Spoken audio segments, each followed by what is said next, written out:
America erina visa esobola 18. Ebika bya visa? Yes. They are categorized into two: migrant visas and non-migrant visas. Non-migrants beebo abagenda ino bakomawo, temporary stay. Migrants beebo ababeererayo ddala nga bagenda kufuna butuuze, permanent residence, green card. Bano bagendedde ku K1 visa ey'obufumbo. Waliwo adde agenda okwapplyinga essaawa zino ng'ali mu process. Kino kitandika ddi era kikosa kitya Munnayuganda badde agala okugenda okufuluma eggwanga mu mbeera eyo yonna okukyusakyusa mu nteekateeka ya visa America gye bakoze? Buli Munnayuganda ayagala alina emirimu mu America egy'okukola oba alina good intentions tali affected. Abali affected be bano abagala okulemerayo kulaalira. Nagenda mu America namalayo omwezi gumu nenkomawo. Kati baba mpadde emyezi 3 mbeera affected. Kati abagala okubomba era n'abasinga benkolako wano abagala okubomba kyabakosezza. Ba student kyabakosezza of course. Tekyabakosezza?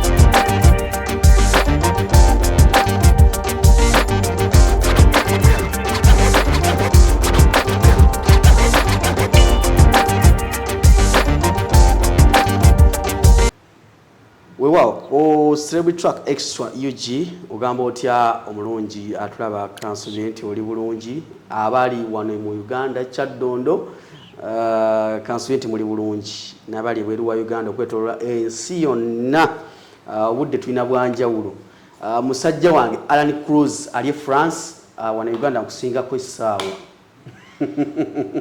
kigeza wano omwaka nsobola okuyingira nga gwokyaliinze kuba fireworks nga nze naguyingidde dda.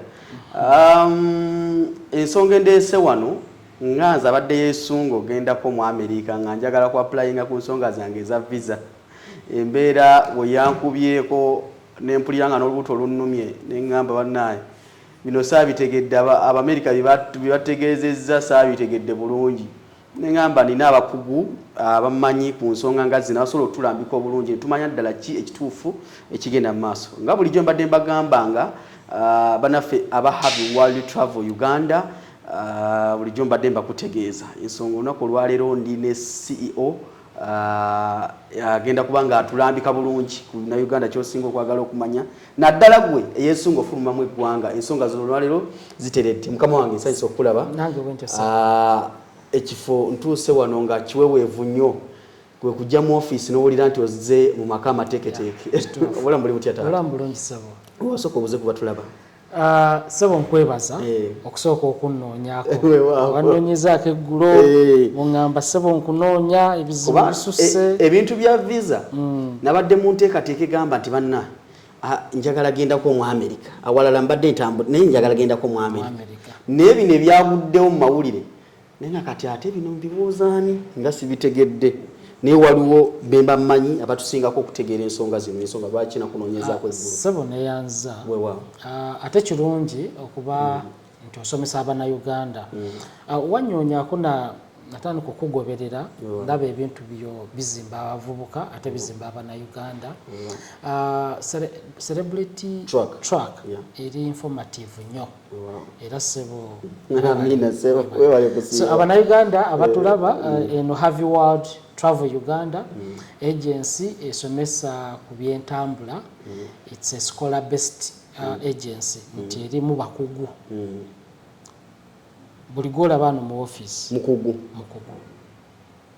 kubanga tuli nyumba students bagenda ebweru okukola PhDs masters bachelors certificates so katulinamu baprofessor wano kyebakola bakimanyi kwatu bajja on appointments bava ku ma universities ag'enjawulo tulina staff waffe akulira scholarship is doing his PhD in Belgium Dr. Solomon so tulina bakugu bangi so this is not a mere tours and travel company tulimu banjawulo muko era ekyatuleeta kusomesa bannayuganda tulina backgrounds za njawulo omanyi ffe wagenda n'ombuuza naye nkulaba nnyo mu NGOs nkulaba nnyo bintu bingi NGO anti kati bw'otunuulira Harvey ate nkulaba olina NGO y'okwasaganya wano ne wano ffe twagenda okulaba nga bizinesi eno erimu bamediocres bangi bamediocres wenkyogera oba okitegeera abantu ab'ekibugwe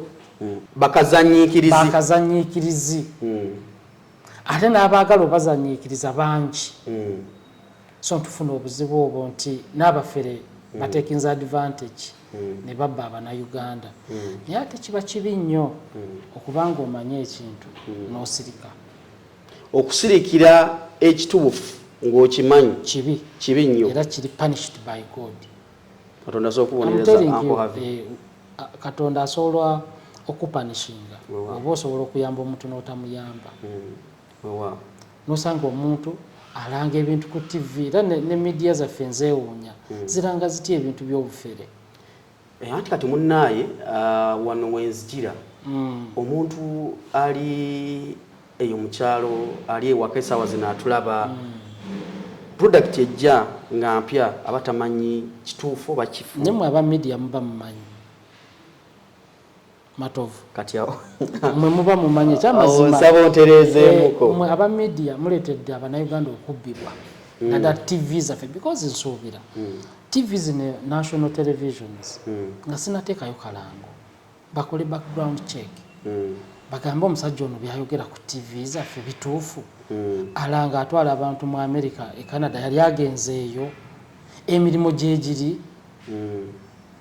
kubanga wano mu Uganda teri company era nga mirimu nga bagiwa olukkusa okugiranga nti basayinize contract ne company mu America barukurutiga Ugandans okugendayo oba Canada oba Europe tekiriyo buli muntu golaba mu America golaba Canada golaba Europe yagendayo mu mbeera za njawulo ne tiyagendayo nti waliyo company Harvey World tekufunidde contract ogenza okukola lindako sokoterezeemu kwawo bannayuganda bafuluma ne bagenda waliwo abajja wano ne balanga ne bagamba tulina emirimu ba aircraft loaders waliwo ba cleaners tulina bagenda okukola malwaliro teri company ezo tekiriyo munnayuganda bava wanagenda ati kati ebyo byowulira kati nja okwawuliriramu nti tours and travel company tuli under tourism department oba Ministry of Tourism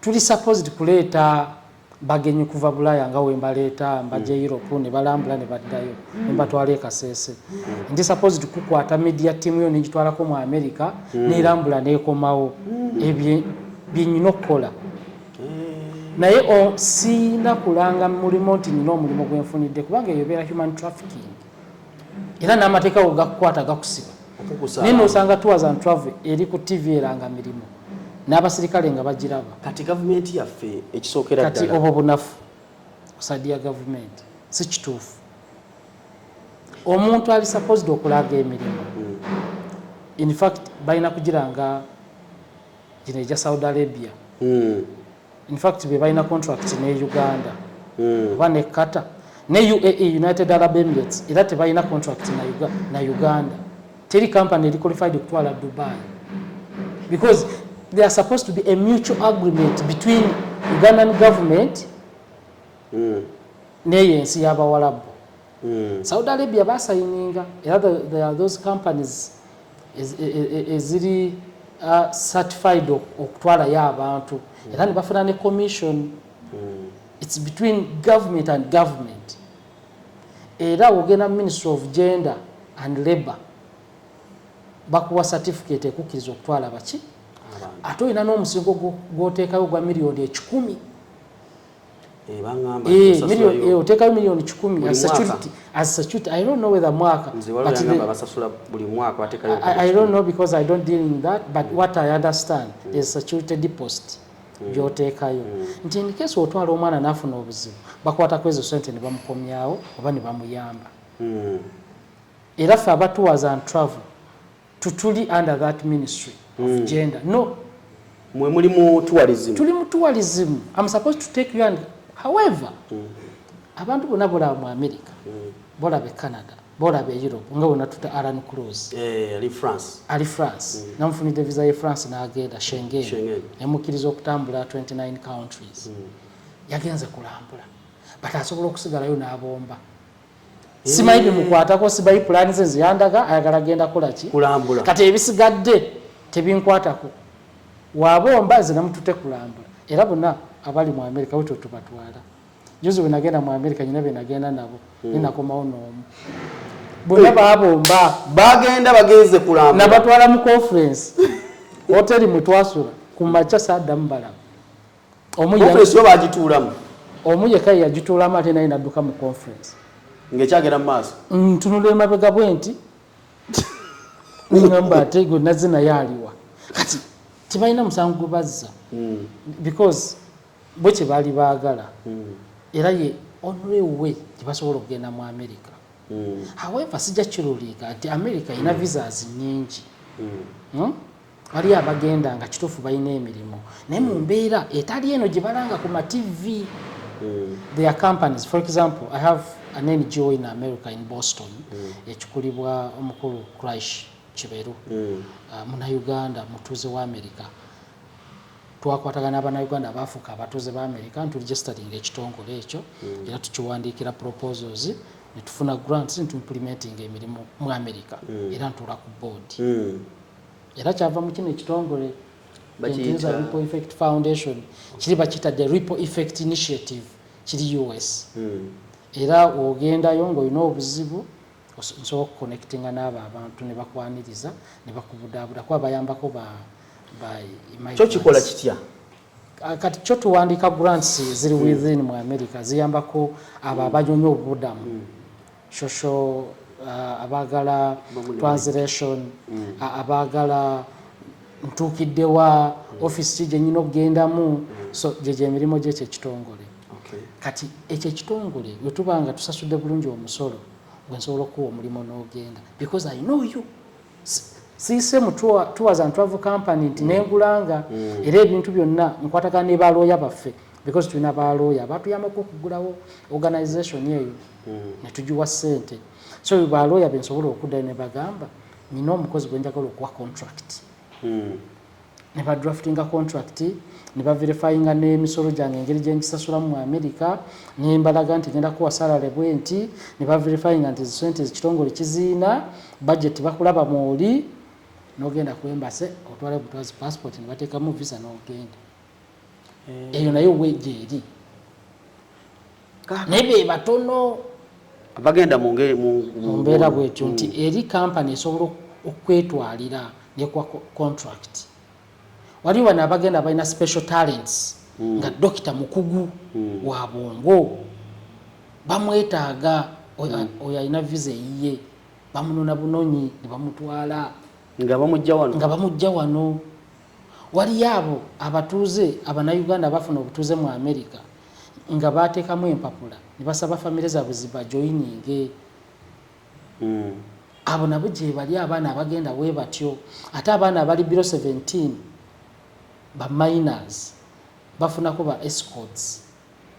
Nkusaba nti ogera kwerekera abaana bantu tebasobola kwereeta nawe nojja n'obomba nsobola okugenda nga agenda oyambako ewaka okuyambako okutwala abaana escort yazze natuwa powers of Anthony neŋŋamba Davish agenda ku escortinga abaana bange kwembase okutwalayo passports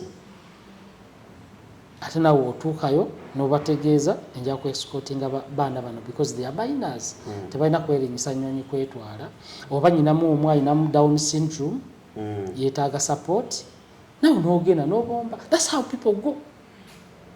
Era abantu bangi bentutte bwentyo wali kyetu sikulanga mirimu nti bannaye mujje mbatwale ate nga emirimu gyegiri gijjudde.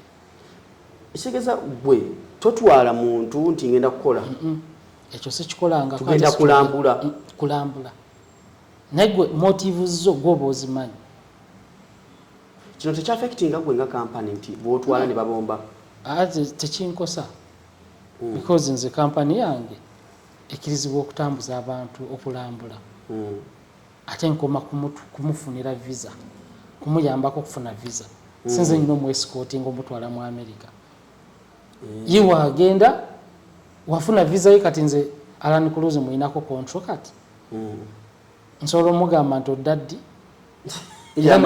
nawulidde ali ku kazimbe kali ake France ng'agamba nasidda ngamba nfudde omusajja ayinza obooba naye nkubuuza nogamba omusajja ajja kudda omusajja agenda kudda wetasobola naye newatadda nze tekinkosa yagambye atya nawulidde agamba nze sikyadda nga bamuwadde ebyokulyawo musanyufu nawulidde agamba yatuukiddemu awo mukwano gwaffe bamwaniriza nagamba eno ndi waka kati abo basobola omugamba Alan toddayo tutandike bwe tuti obulamu ne butandike. That's how people settle.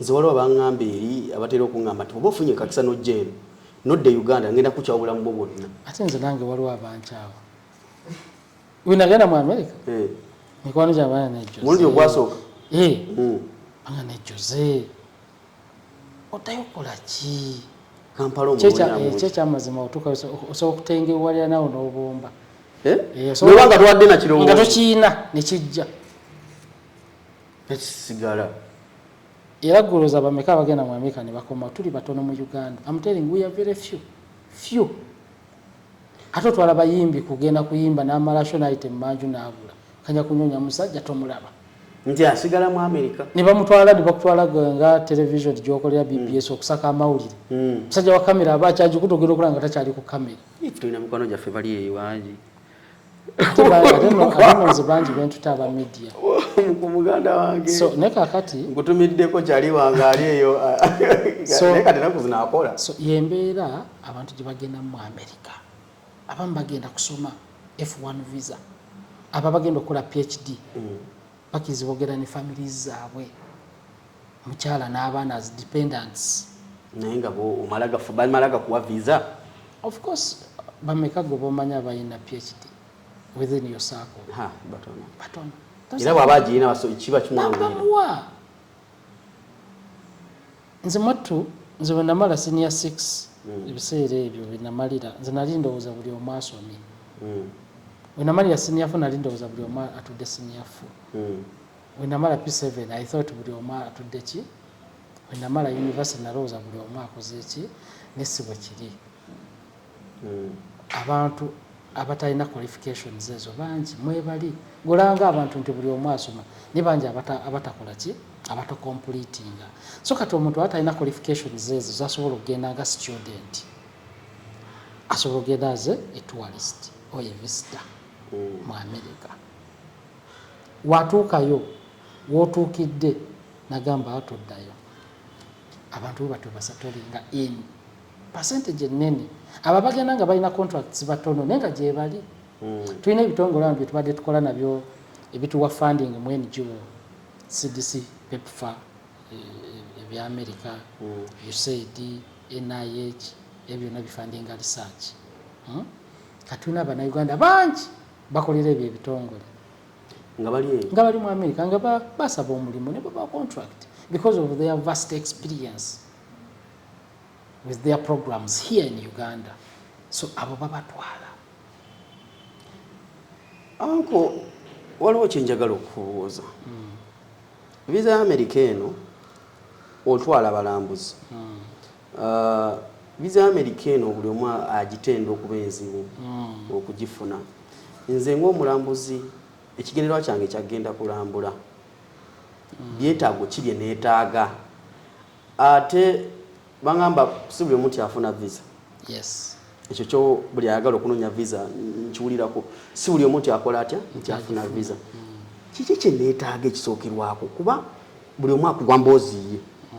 wetaaga kino wetaaga beera ne ploti yika 8 z'ettaka zibeera nazo ng'olina ebyapa byazo kiddala kineetaagisa okubifuna visit visa okugenda mu America kati nga bwe nkugambye nti America erina visa esoba mu 18 ebika bya visa yes they are categorized into two migrant visas and non-migrant visas non-migrants bebo abagendayo ne bakomawo temporary stay migrants bebo ababeererayo ddala nga bagenda kufuna butuuze permanent residence green card bano bagendedde ku K1 visa ey'obufumbo bagenda kubeererayo ddala bano baguze ba investor baguze ebizimbe bafuna permanent residence babeererayo ddala obutuuze abawangudde DV lottery abo ababeererayo ddala kati ezo visa bazaawuddemu emirundi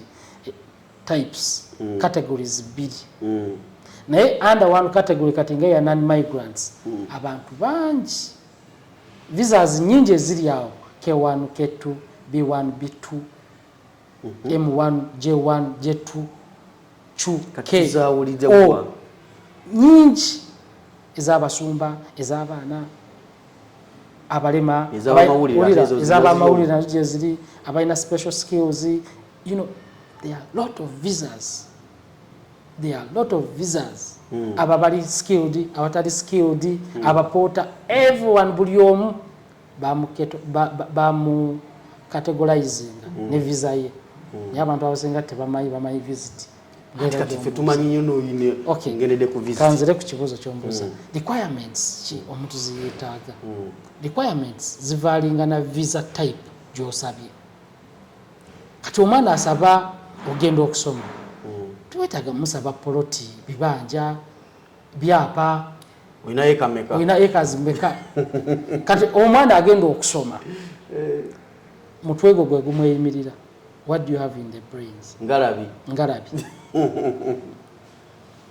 capital wo manyi kigambo capital kitegeeza mutwe kati omwana agenda okusoma capital wo gwe mutwe capital wo mutwe capitalis wali owulidde ekigambo capital punishment si yakujjako mutwe capital offense means a head capital mutwe so education abagenda okupresenting research ntera okugendayo for research purposes they don't ask me byapa they ask me my papers where's your research papers where are your abstracts zempandiise because tuli mu area of epidemiology mwenkolera research public health kati bibambuuza naye gwova n'ogamba why nze divorce yagendako mu America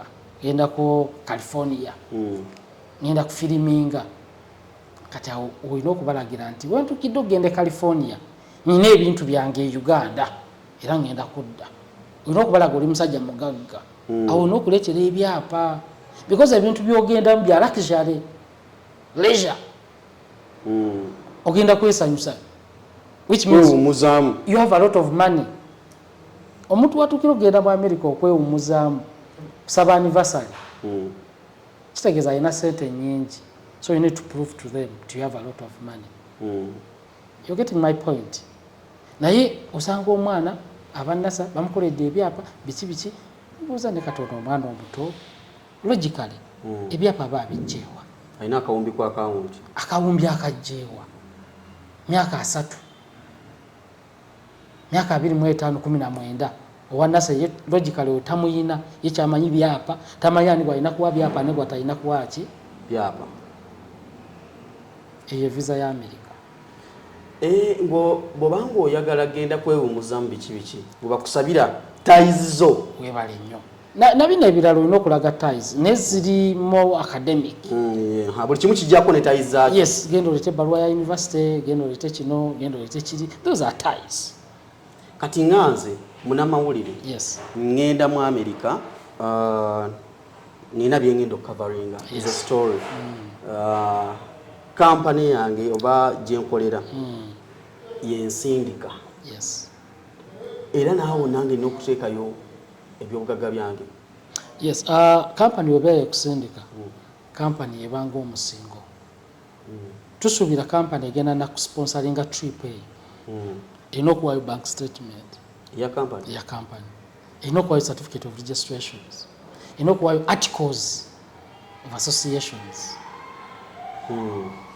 erina okuwaayo minutes z'aba board of governors abatudde ne basalawo nti ono katumusindike ku ssente za company.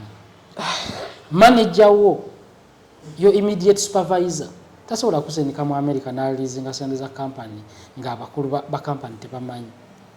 So balina okwatakinga all those documents okulaga nti kituufu TV yaffe ekkiriza omwana ono agende era ne board meetings minutes tuziina baatuula board members and they decided baakute $25 ne baziteeka wabbali for this trip ne recommendation neeruma nawe contract yo gy'olina ne company eyo n'ogiteekako job ID yo n'ogiteekako. Those are ties because you're now dealing with the company. Nokwata bank statement ya company n'ogiteekako ya BBS yonna you attach with a letter from the bank, cover letter certifying nti eno kituufu bank statement ya BBS era ne BBS as an institution neekuwa recommendation letter signed by ED tumukkiriza agende n'ebyuma byaffe agenda beerayo ennaku 5 hotel tugibuukinze agenda sula mweno hotel ne taxi yino twagibuukinze ne air ticket yino tugibuukinze agenda kudda. Those are ties. Tugenda mu ggulu tugenda wa kakati liri ggulu lya ku nsi kati nze kino nkikubuulira America nga bw'ogiwulira ggulu lya ku nsi kituufu enyuma omuntu yena yandigenzeko mu America buli omu yagenzeko mu America banaye kubanga buli agamba njagala agenda mu America ngenze ntya ekyamazima olaba America sente nyangu za kukola kale ziwera mangu eza America n'emirembe gyegiri oba ogenze kukola naye era osobola okugenda n'ozanya sente ne zikubula era bangi abaliyo nga tebaziina nga bali eyo no waliyo abantu abataagala kukola naturally I've seen them n'omuwa omulimu ng'akeera ssaawa 6 nga lwajja ku mulimu kati olina omutwala mu America asigala mwavu olina omutwala mu America asigala mwavu era omukozi yazifuna era Abannayuganda abali eyo abaagala okugenda mu America oba abaliyo banjulira abaavu gye bali tebaagala kukola ng'obwavu mulumira mu America. Yes, naye era tabeera nga mwavu nga ffe abamwavu mulala omwavu ali mu America abeera atya aba alinamu ku sente abaavu yina naye nga tasobola kukola investments abaana mu America bakoze investments but they are living a low profile matu ogendako mu America obeera humble because oba olabye ebintu ebisinga maye kireetera abaana amalala baba tebalabangako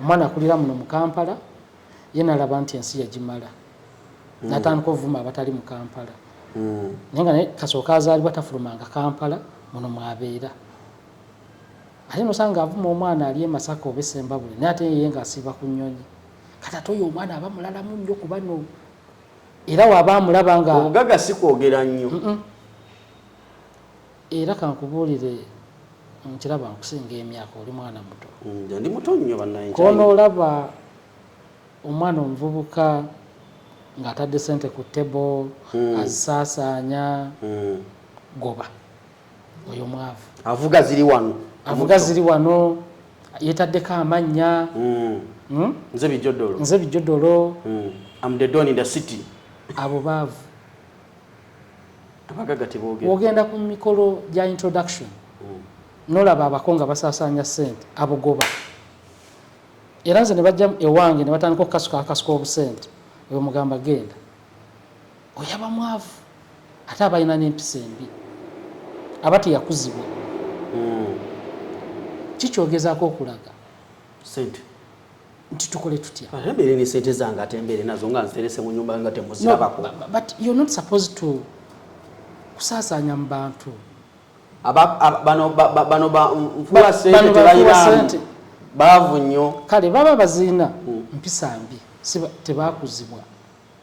Era buli ngenda ku mukolo nendaba omuntu abikola mbanyanda kusitukawo ngende.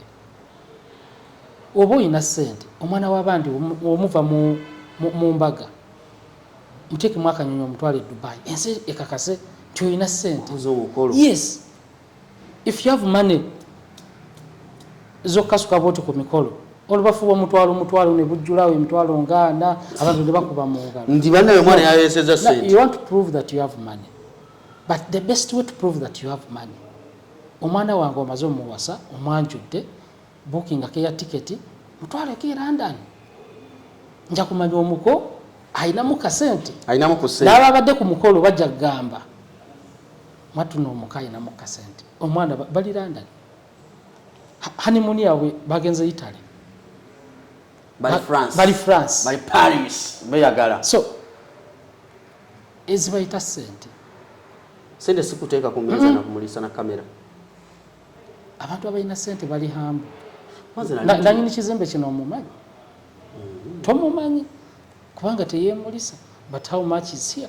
Sente mmeka eziri wano? It's a lot. Maze nalindaba abagagga nga Hamis Kibundu sinaako ng'alina watadde ssente. Tasobola. Mujje mulabe ssente. Tasobola because he has real money. Ate abo bazikweka tebagala bamanye nti aziyina. Tebagala n'abantu bakimanyi nti they have money because basasula emisolo mingi. Banna ffe tulina abagagga baffe abavyu wansi. Ofuna ebintu bayo ng'emisolo gijja kusukka. Ye mugagga. Oyagala okumanyira omugagga musabe tiini namba ye. Olabe ebintu ebiri ku tiini namba. Kuliko zi business, kuliko amamotoka, zi trailer, nomanya oyo ye mugagga. Kwa asasula omusolo mu government. Ne bano ba view once. Abagagga ba view once. Nabula. Abagagga bagwerera nga sweet. That's not money and they tend to inspire the young generation. And that's wrong. Baba goberera ogenda okulaba omuntu ayisizaawo eggaali anywedde omwenge ago, you know, that's not money. Era nkubiriza abavubuka abato mukama bawadde ssente. You know, getting money buli omu asobola ozifuna. In fact buli omu asobola ofuna ssente mu nsi muno. Buli omu Katonda yamutonda nga asobola ofuna ssente n'agaggawala naye ozikuuma zeetaagisa amagezi. Ozifuna omukisa gusobola okugwira n'ozifuna okuzikuuma naye okuzikuuma kolaba nze nfaana emitwalo 2 negantagaza nepulanga sissa bulungi. Anti kankubuulire kati ekyo bagiyita money temperature. Bayita batya? Money temperature. Omuntu atakwatangako miliyoni 5 n'ozimuwa temperature erinnya ne saati n'agijjamu teyeebaka. Nziwalo na mpaka nga zimuweddeko nadda ku mutwalo ne yeebaka bulungi. Nziwalo yampako bukadde 10. Naye gye nali ntambulira tebamanyi nti nzirina. Nali ntambula na kati ka temperature ko omanyi ozicontrollinga. You can handle that money. Ninga ntambula ijizo naye waliwo kyali wange baako miliyoni 3. Ate Europe kuba boda. Bana pulya bulungi. Bana temuziba. Ekyo mu economics tukiyita money temperature. Until ngezo miliyoni 3 era agezaako zispendinga zonna ne ziggwawo. Azigaba agenda aboocha. Tayagala abeere nazo because zimwocha. Ziba zimubabula. Abo abaana balaba basikasuka. Ziba zimubabula because asula atunula. Ge mazima. Sente mazeko emirembe. Sente kumalako emirembe. Naddala nga nnyingi nga togikwatangako. Ne kati hamu abeera ne billions ne billion ni yeebaka. Ate n'asula nga yeeralikira agenda kujjawo ezisasula abantu. Kati ogwo omusujja gwe sente yinza kukontrolinga ntya? Amagezi eri abavubuka. Oyina kukola because nze nkugambye wadde handlinga sente z'ebitongole zitali zange. Budgets billions of money nga si zange, kuliko emisaala, kuliko eza activities, kuliko ezikola ebintu bingi. I know kati era kyekigenda okunyambira mu guno omulimu. Sente zitali zange nzimanyi n'ezange nzimanyi. badde nkimanyi ne koota eriko ssente bwe ziti kuliko salale wange wa mwezi oba miliyoni 10 oba 8 nga manyi ezo ezange eza activities so ekyo kikuyambako okucontrollinga money temperature yo ne bano abaana abali mu tours and travel balina money temperature eri waggulu tebazirabangako ayagala bbe adduke agende anti ziika nga nkuba anti kati kyekireetebwa obuzibu nti they are mediocres at a business, they are not professionals. Ffe twajja mu business eno as professionals era tugenda beera wano for years. Nyenda vaawo nyinza n'okufenca this company erina okutandika okutambula because we have so many clients but students I've trained these people, I've mentored them. Njagala nkyojje wano n'omwana wange omusange nga atudde mwene office taata we yantwala mu America because our kids must inherit our businesses. Tulina kukola running businesses enkyawo oli enkyodduse enkya siriiwo office njigaddewo kati ebyo bikolebwa ba mediocres but this is a very good business. Ogenda mu Europe there are tours and travel companies ez'abantu abagagga. Now I'm lobbying to get ministries. Naje nawandiise double concepts bwange nja ministries tandiko zikolerako. I'm writing to different NGOs. I'm writing to different schools, hospitals, okubanga mbawa service. Mbiddinga ne NGOs abagala zika hires. This is not mere tours and travel. No, this is an agency. Egaba services enyingi eziri comprehensive. Wakati nga mu kaseera kano tuli mu kaseera kakazigizigi mukama wange kansooke nkubuuze kino. Buli essaawa zino ogamba nti awo basobola bali mu tours and travel bakufunira visa n'ogenda n'olambulako lwawuli ekigambo tours and travel essaawa zino abamu bannayuganda bakyali mu kaaba because company waliwo company ezimu ezifeza abantu muli mu kaseera akazibu mmwe abaliwo nga balinga bali genuine mugenda kukikola muti akaseera kali katya kusaidia mu akaliro kali katya kasooke nkuwa ekyokulabirako oba ovuga emmotoka yo egyopakinze wali ku molo gyendabye nekkuba olwa overspeeding bakutwalira ku bigere baleeta ambulance ng'eriko n'obugombe ng'edduka ate n'okusinga ekkubyewo so tekitegeeza nti eri we bekkubyewo kitegeeza ambulance mbi. You've had Muslims nga babateekako byabatujju but we've seen good and humble abategeera Katonda abasiraamu so you can't say nti bonna abasiraamu babi. You've had bapasita abafere but tulina mu churches zetugenda ne batulya obw'emyoyo so ku bantu bonna abafulumye abali wabweru wa Uganda ozati waliyo company ntuufu z'abatwala gyeziri so kati ekyo tikiyinza tujja mu business because tunavaamu abantu balagewa abantu bakyagala okutambula ate eno generation yakutambula. We are now living a global village. Bino byokubeera mu Uganda nga olinga gwe baasibiramu oyinza okufa nga olina mwavu gw'omuzadde oyinza okuba tofunye chance etambula ofa nga oli mwavu obwavu bukuluma nga bukuluma because now opportunities ziri buli wamu. Abaana betusomesa gwali olabeko ku graduations ezo oza abaana balagawo abaana balina okutambula ne banyonya emirimu ebweru. Abaana basomye ba doctors balina okugenda ne bakola obwannansi mu America balina okugenda mu nsi ez'enjawulo ne bafuna emirimu egyo ne bakola obulamu ne bukyuka because emirimu wano mitono e Uganda. Abaana baamala dde okusoma baliyo beebase ali mu nju ya taata we taata buli wakeera alaba ente yeebasaawo talaba muntu. I'm telling you talaba muntu ne wakusekera aba alaba ente yeebase ku buliri. Omuwala omaze okusoma tofumbiddwa olina masters oli mu kisenge kiwakuliramu taata wakeera n'akubuuzaako hello how are you I'm fine daddy. Osigala oli mwana naye nga alaba ente eyeebasaawo ku buliri. It's so painful. Si kyakuseka It's so painful. Kiruma omuzadde, kiruma naawe omwana. Teri ali waka nti musanyufu. Yeah, because ebintu byaganye ate nga kituufu bigaana. Osomesa omwana ng'olina bbuca y'ennyama n'amalayo Makerere najja naga muteme mwenna ennyama. Naye nga omusomesa funa kintu kya naga dadi njijaawo ate wajja kufuuka supervisor because alina degree. Tayagala tema. Ayagala kukwata sente. Awandiike ateme. Omanyi how that engeri gye kirumamu ng'oweeridde omwana wo naye nga ate opportunity yagiraba gwe atema ennyama ate gwamusomesezza nga tewasoma. Kiwalisuubidde omwana oyo yalibadde alina emirimu emirala gy'akola.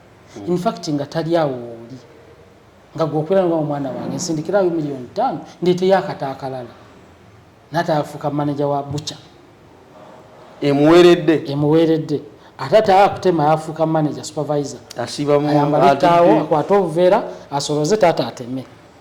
So painful. So eno global village egenda tuyambako okutambula. So if we don't disseminate the information in that line, it will be a disservice. Twakoya batuwa and travel muli babbi akasente kati tuva mbizimu tuza mbizimu kati ebigambo ebyogerwa. Waliwo mulala nkyala mukulukulu nalabye agudde tours and travel nalesoma comment nsese baga Katonda yazze tumalawo bumazi azze tumalawo tuva mbizimu tuza mbizimu ababba nanyiga nnyo n'obasinga mu bibabbi. N'obusungu ne bumukwata. Obusungu bubeera waggulu. Omuntu akubbi ate yaba musungu, aba musungu wavu nnyo. So kati ffe kyekyatujja tusomesa Abannayuganda. Because guno omulimu gulina qualifications. Omuntu zalina okubeera nazo. Ekisooka bagusoma ku ssomero. Guno gwe mukola? Gwe tukola. Waliwo abaana balina bachelors in tourism. Yes. International biki kati ate waliyo naffe abagulimu because of experience, vast experience gye tuyina. Nze saasoma bya tourism but because nkuze entambula. Neera muno oyinamu abasoma tourism mu company bangi era nyina n'omulimu gwe nalanze gusaturatinga era netaaga omuntu yabikola ki yabisoma. Bano benawo emirimu balina qualifications za kutambula, balina zi visas. Bali bagenzeko mu America, bali bagenzeko Canada, bali bagenzeko Europe. So biriko qualifications. Tonza gamba muno nti omutwala Canada nga gwe togendangayo gwe visa tojagala tofulumangako nti gwe nenda mu Abannayuganda omuntu in fact let me tell you Abannayuganda kyangu okwewala abafere. Omuntu tomulabangako ali online n'omuwa ssente nti akolako. Abo abaana bemuwa ssente abali e Bulaaya fe ababatwala tebamanyi ng'eki gye twabatwalamu, tebamanyi ng'eki gye twabikolamu. Naye n'atandika okufera Abannayuganda wano bajja wano nga babafeze nga Abannayuganda abali e Bulaaya nga bafeze Abannayuganda abali wano. Nange ne mbanze okufera tomulabangako WhatsApp kuliko kifaananyi kirala talina profile oyo nagyo ogenda mujja omala omuwa ssente ng'akubulookinga. Ate baafuna kino twawulira yatwalako gundi gwe waliyo ng'amutwala okakasa gyali gwagamba nti gwe yatwala. Naye abantu bentutegamba ono mututte gino omubuuza ono mukozeeko you can access them. N'omusajja because alina ssente nyingi azimbye ekizimbe naye kennyini gy'abatwala tamanyiyo visa tamanyi bagifuna. Okimanyi tours and travel company fe abasinga bafunira zi visa ate noffe abasinga abali eyo abayaayi ajja wano n'akukuta n'omuyambako tomanya nti oba alina tours and travel nabba n'abuuka n'agenda n'azikuŋŋaanya gwe n'omuyambako ne bajja wano. nze bagamba n'abamu abatwala abagamba nti batwala abantu ebweru nga balina companies naye yabwe tebatwalangako bweru bayita mu balala. Webale anti kyekyenkugamba bwe tours and travel Kampala bakama baabo basiiba wano nze no watuwaza travel nenja ufuniyo kashengeni visa kyagala kugenda kokko naye jana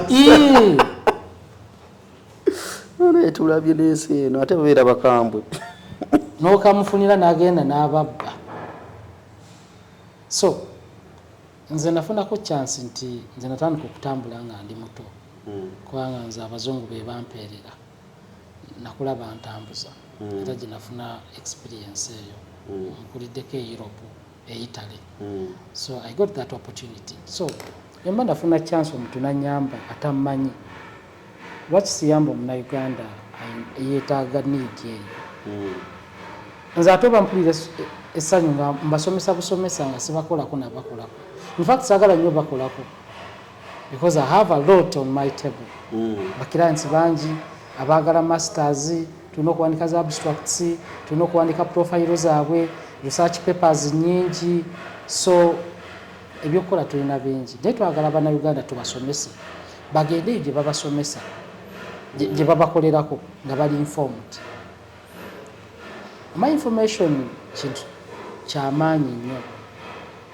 Oba omanyi tebakubba era babboyo atakola ki kati omuntu atandika kugamba nti mpa miliyoni 2 nkutwala mu America because you don't know if you've had this video before.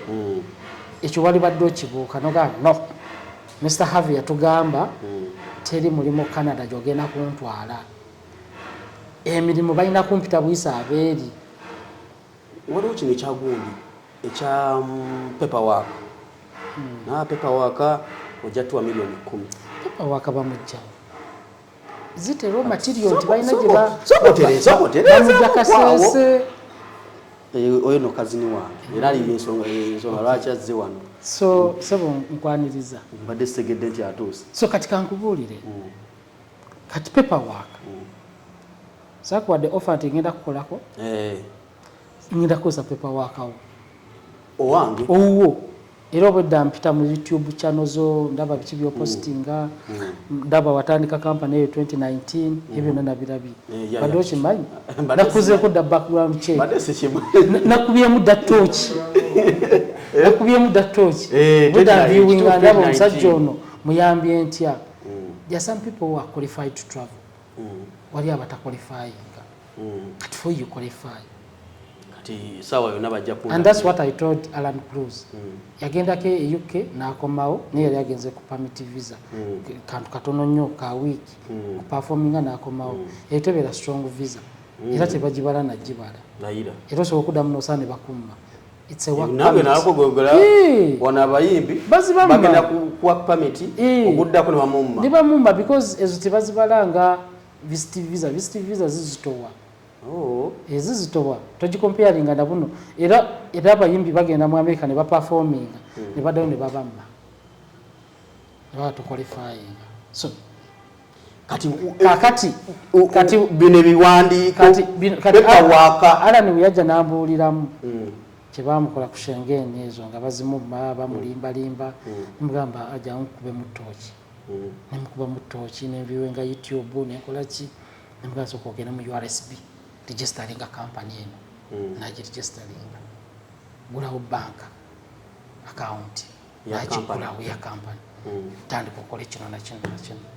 Visa yatutegudde ki kibanga to mwezi gumu ngajina yali abuukira hano ku ntebe abantu nalaba comments ziri negative nemmanya abo those are sadists nabalaba era nakubirako n'aboogera exactly kati abo teri muntu anza kola munente afunye Schengen visa nawandika comment eyo nga yali agigezezaako ne bagimumma taliyo abawulira bubi taliyo oyo yali agigezezaako amusanyukirako kyentegeeza yali agisabye ne bagimumma amanyi the weight obuzito bwayo atagigezangako yavuma talina na passport aliyo mukalaji ate abamwavu nabadde wakasuku ne mubuulira nti fe abaavu Katonda agenda twoja tulina emitima emibi titwagaliza tulina effutwa tuulya bwingi omuntu ayituuse ku mu Bayibuli mulimu bagamba nti omugagga anasikira obwakabaka bwa Katonda baliba batono naye kakati version yakyusa abanasikira obwakabaka bwa Katonda batono nnyo olw'emitima emibi bad energy nobeera ne neighbor omwana we ne bamutikkira n'agaana okujja ne ku graduation n'agaana n'abazze ku mukolo gwo okupaakinga emmotoka mu lujjalo oyo naye nkyagenda mu ggulu naye ng'akeera mu kyaki sapuli mpanvu ekoma eri sigida yonna nnene naye ng'omutima omubi kwayimiridde kyoli swale muyitako oyo tagenda likumbako kino nkigamba ate abaavu twekubagiza maama katonda ajja kukwagala ng'okola ebintu ebirungi abantu abagagga abamu balina emitima emirungi ate bayamba naye kugendako mu byalo obwavu malogo amasabo gajjudde mu bantu abaavu beroga naye kigenda emunyonyi wali amasabo ameka yolisodesanga yesawe muno kubanga tebalina budde obwo bamanyi sente bazikola bukozi naye omwavu alowooza sente zinava mu ssabo so tulina ne ku mpisa zaffe nga tulwanirira obwakabaka bwa Katonda tulina okwekuba mu ttooki eneeyisa osobola okubeera omwavu naye ng'oli mulungi ng'olina omutima omulungi ogwagaliza naye omwavu wakulaba oli ku TV ng'omwana wa gundi agenda atya bw'atyo alinnya atya ennyonyi n'agenda e France n'awulira nga kimuluma agenda okuloga kati abo bantu babi nnyo naye singa abeera happy congratulations namuyozaayoza in a good omwana yatugamba mu bazungu kati nga bwala ani bwe yalinnya ennyonyi n'agenda e France bannange konguzi naye wane waffe akikoza bagala tubba muyayi n'abaffere kati oyo abadde atambuddeko abo omusajja yamenya entebe yagimenya era ogiraba erimu obuuma nagitwala ne bagyokya yiiyo yeno gyotogibeke sebo njirabye yagimenya gyetwali wano ng'abuukabuuka yabuukabuuka n'agimenya bambi lyali ssanyu saamunyaga namunyaga nti owayo omenya entebe yange because I was happy too twava gye twava twajja ffenna emwajja mwenna nabalaba naŋŋamba kubanze bw'afuna ekintu asooka kunkubira oliwa ne muŋŋamba nti ndi wano yakupapaazi najja ogiraba bambi ogiraba amaaso gazibye ogiraba and he is a humble boy okitegeera waffe tumanyi gye tuvudde tumanyi gye twejje is very humble ate mukama akyamusitula buli omu lwafuna ekintu asooka kukubirako munne era nze nebwe yaŋŋamba nti yava ku mulimu gwe nemugatandika ekintu kyo kizimbe because nze nzikiririza nnyo mu kwekozesa era namuwagira nnyo nemuga build it zimba brand yo oba bagobye ku mulimu oba tokyalina employer yenna build your brand era ekyo kyaliko and I'm happy for him and agenda beera successful mu bulamu buno because he's still a young man ate ayagala okukola kituufu so matofu njagala kudda ku nsonga enkulu abasinga gye baagala okuwulira nayo nnyo tugenza ate nitulanduuka netuva ku mulamu bibadde bikulu nabyo balina obiwuliriza kati ensonga ya America visa zetubadde tumanyi eya tourist visa ffe gye tusinga okuma kuba ozintemeddemu awo nga zanjawulo tubadde tusinga otutegeera gye batugamba yali ya myaka 2 gyadde bawa kati bagisazi yagenze ku myezi egi 3 mukulu havi njagala omuntu atutaba atugoberera ku mukutu guno walawo adde agenda okuaplayinga essaawa zino ng'ali mu process kino kitandika ddi era kikosa kitya munnayuganda badde agala okugenda okufuluma eggwanga mu mbeera yonna okukyusakyusa mu nteekateeka ya visa abamerica gye bakoze buli munnayuganda ayagala alina emirimu mu America egy'okukola oba alina good intentions tali affected abali affected be bana abagala okulemerayo kulaalira nagenda mu America namalayo omwezi gumu nenkomawo kati baba mpadde emyezi 3 mbeera affected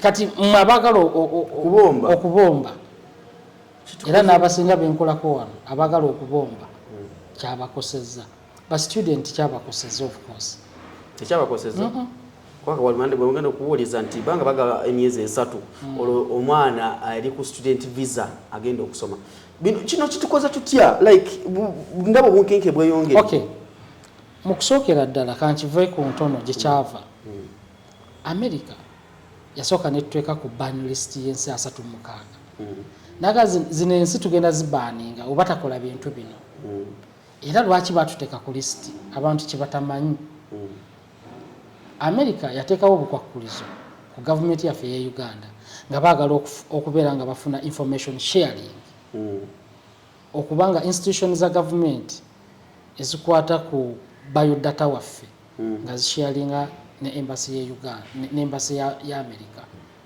nga data waffe nga they can access in fact ye ensonga enkulu abanagwana gye balina okumanya baagala bagenda munira nga they can access our information je tugenda kamuntu yes they want to access the passport immigration office systems zabo data inanga bamuyingira nga bamuyingira nate ekyo kitujjako privacy ate adingamba sikuyingirira privacy baagala ogenda mu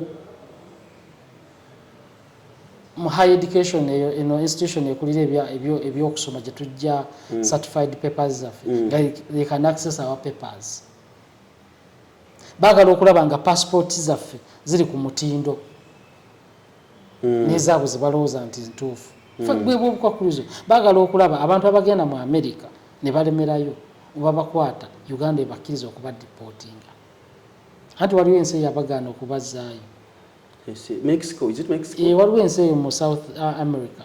That is Mexico. Babatika President n'abagamba temujja wange tembasuulawo Trump n'agamba njaba kunkumula njatuuka mu nsi yammwe mbate oba ne parachutes bagwe kati ebitabyagala era twakkiriza nti sebo buli gona okwata tujja mwaliriza ekyo ntukikiriza passport okuno okuddako ojuka nti passport ya bulu yajja nedamu nekyuka twakyuka emirundi ebiri waliwo yasooka eya bulu empya eyo ne batugamba ate waliwo endala ezze zanjawulo waliwo endala erimu akagundi akali hard let me see akakaluba if I have a passport empya yes nina omwana wano gwentwala mu US so this is owaye kankwate ku passport egenda mu America ogiraba kano ke kalimu buli bino wade babiprintinga ku kati kali mwalimu akapapula naye nako nga katono bwe kati kati America egamba ku international standards we need this hard copy kwa kati passport za kuswipinga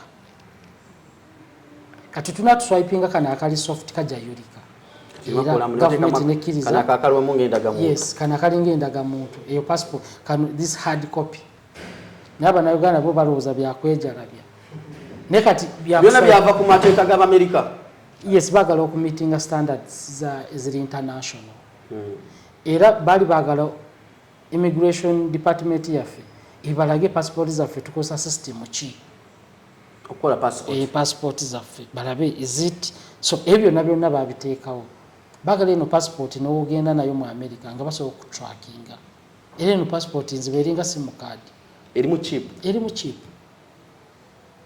era nze ndaba abavubuka bano abadduse Uganda ne bagenda batandika ovuma tebamanyi kibayina iyo passport esobola because noba tewalinyira nnyonyi Uganda wenayona gye walinyira bakujjako ebigalo ne biometrics z'amaaso ne bakuyingiza mu system so Ugandan government okutrackinga passport yaabwe gye bakuwa kyangu nnyo naddala ng'olina eno empya basobola okufunira ku passport very easy omulembe guno guli digital ate bakati abantu era abatamanyi be bakyakola ensobi bwe zityo kati obadde okimanyi nti buli wamu biometrics tezitegeeza fingers n'amaaso gano they are eye biometrics mwemba nyingira wali mu Dubai bangamba tunulaawo tunulaawo amaaso ogalekaawo tofuluma ng'olina ebbanja tofuluma ng'olina ebbanja ng'ogenze